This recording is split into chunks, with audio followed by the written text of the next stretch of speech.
The beginning for us was when Josh was 3 months shy of his 18th birthday. He displayed signs of, I thought it was part of growing hormonal, that he was dealing with his father's death, that he had died in 2002, and he was still working on issues. And when things started to elevate to not just manic behavior became over the top. You could not reason with him. He had thoughts of grandeur that nothing could stop him. Just so far out there, it was unreasonable. And I didn't dare disagree with him because the rage would come. And so I was perplexed to what was going on. I had never been around someone bipolar, didn't even think about that he was. But I wanted to hide it. That was my first instinct, was mothers protect. I was going to take care of it, I thought. And it wasn't until July that I started to face the facts that he was taking off in the middle of the night, could not sleep.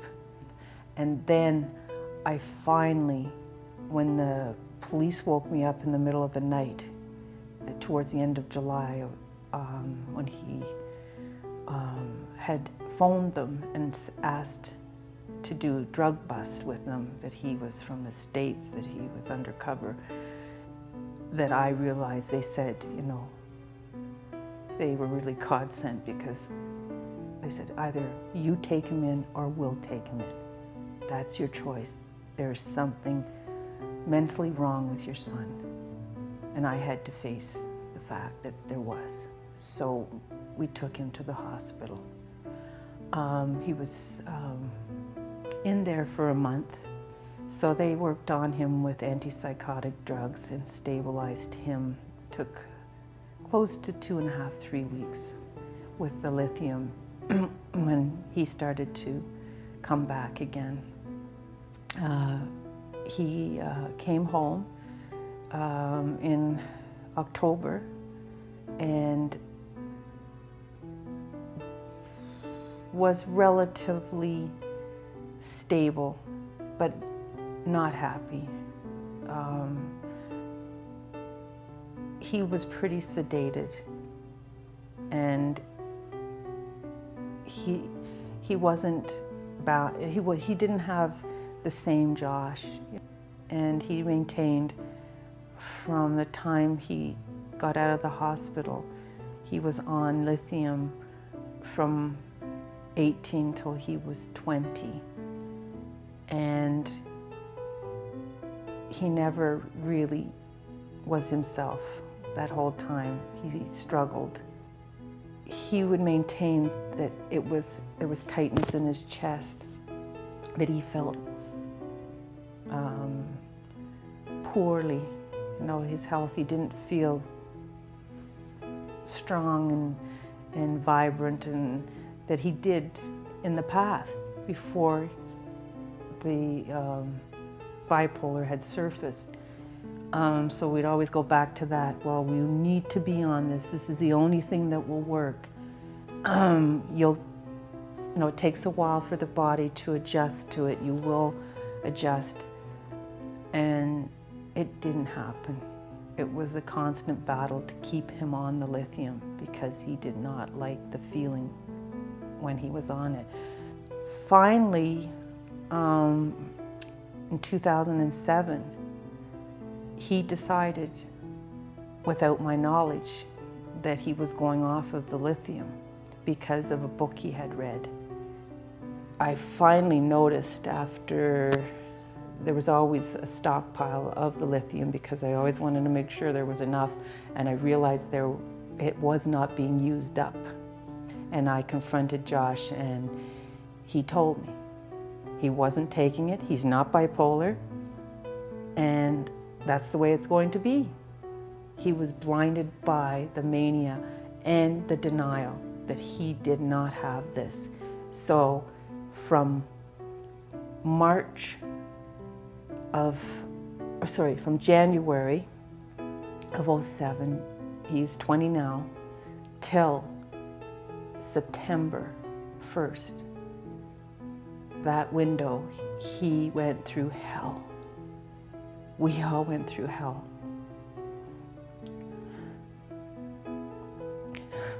To see your son lose touch with reality and don't know where they are. They're at risk of hurting themselves. He never was really at risk of hurting anyone. The behavior was so insane when he didn't have anything to control his mood swings, to control his thoughts. He was cycling and spiraling out of control. His behavior, everyone was worried, sick, that he was going to end up dead.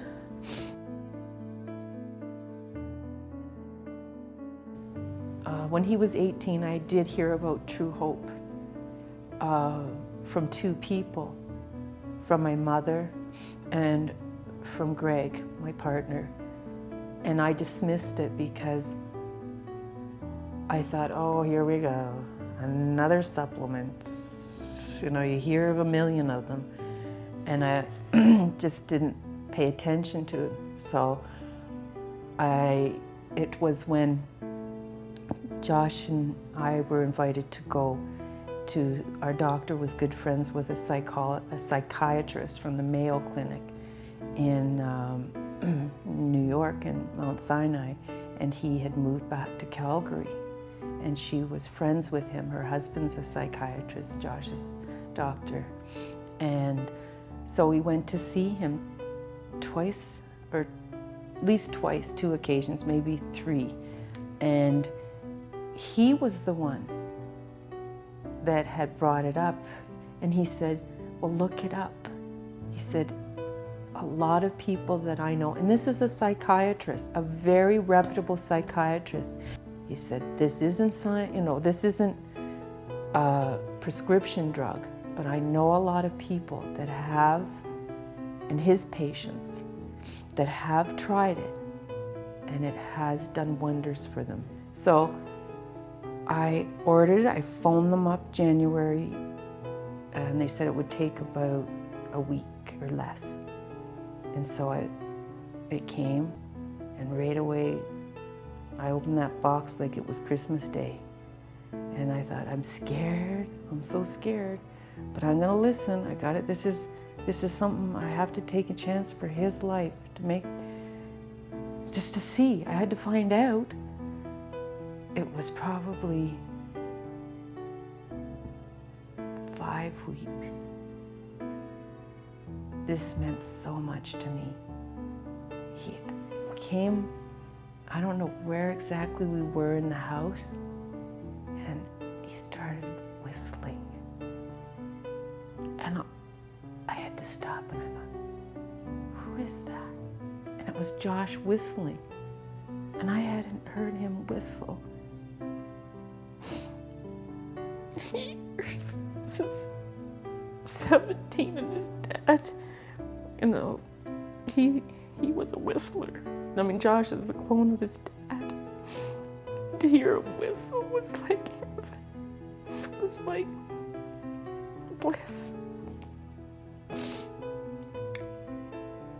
I can't say how much every day I'm so thankful. I'm just so, I don't look like it now, but I'm just so happy. I'm so happy that I got my son back, that he's whole, that he's Josh again.